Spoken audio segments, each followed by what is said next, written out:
everyone, and welcome. So, you're writing C# code, and it works. But you've got that feeling, right? That feeling that you could be writing professional code. Well, you are in exactly the right place. Today, we're going to unlock the modern features that really separate the pros from the amateurs. Let's get into it. Let me ask you something. Think about the last app you built. Are you absolutely positive it can't crash from a simple type error? Is it blazing fast, even when you throw thousands of records at it? And hey, if a new developer joined your team tomorrow, could they read your code and get what you were trying to do in just a few seconds? If you hesitated on any of those, then this is definitely for you. First up, let's talk safety. We've all been there. Your code compiles, everything looks great, you ship it, and then, boom, a crash. And the culprit? A lot of the time, it's a lack of type safety. It's code that basically just says, anything goes, and then it blows up at the worst possible time. Okay, check this out. This slide shows the difference between just hoping your code works and knowing it works. Over on the left, with the old school array list, you can add a number, no problem, and then you can accidentally add a string. The compiler doesn't care, but at runtime, crash, an invalid cast exception. But now look at the right. By using a generic list, int, we're telling the compiler our rule. Hey, only integers are allowed in here. So if you try to add a string, it's not some nasty runtime surprise, it's a compile time error. You fix the bug before it ever even leaves your computer. That is the power of generics. So your code is safe now. Awesome. But is it fast? Choosing the right type of collection is one of the biggest and, honestly, most overlooked ways to boost performance. Get it wrong, and you can take a perfectly good app and just grind it to a halt. Let's look at something we do all the time. Checking if an item is in a collection.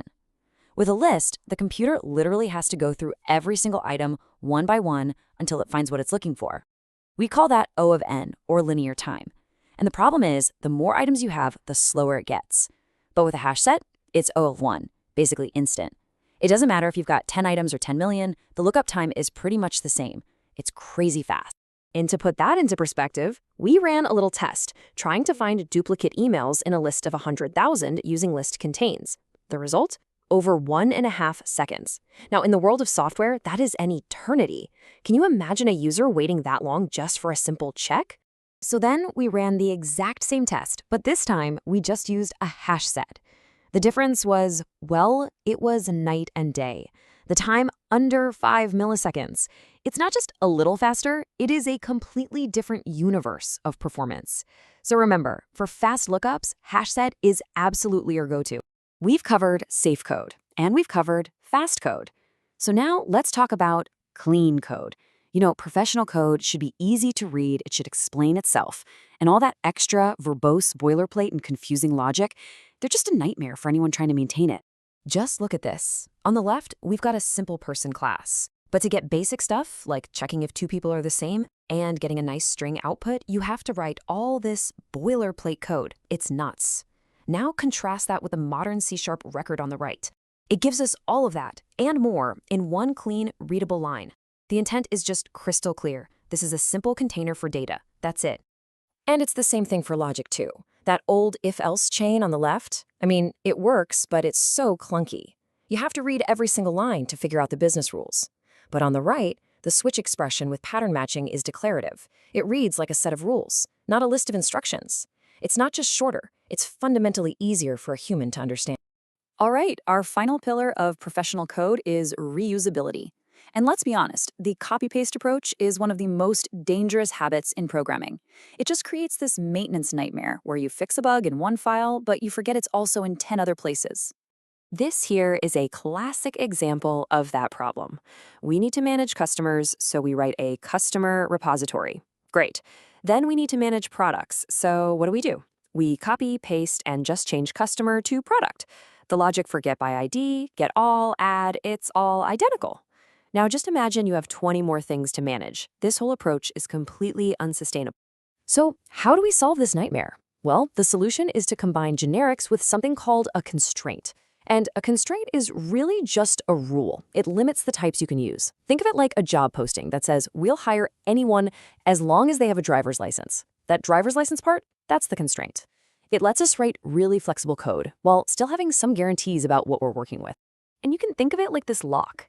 It seems weird, But by adding a constraint, we're actually locking down the possibilities, which paradoxically gives us way more power.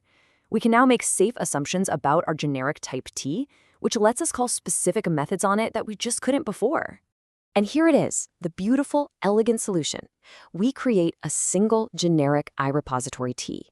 We add a constraint that says T has to be a class, and it has to implement our basic iEntity interface, which is just our way of making sure everything has common stuff, like an ID. And now, we write the logic for get by ID, get all, and add just once. This one class can handle customers, products, orders, anything you throw at it with zero code duplication. It's amazing. So let's put this all together. Becoming a pro C# developer isn't about knowing some single obscure trick. It's about consistently applying these modern principles to write code that is safe, fast, clean, and reusable every single time.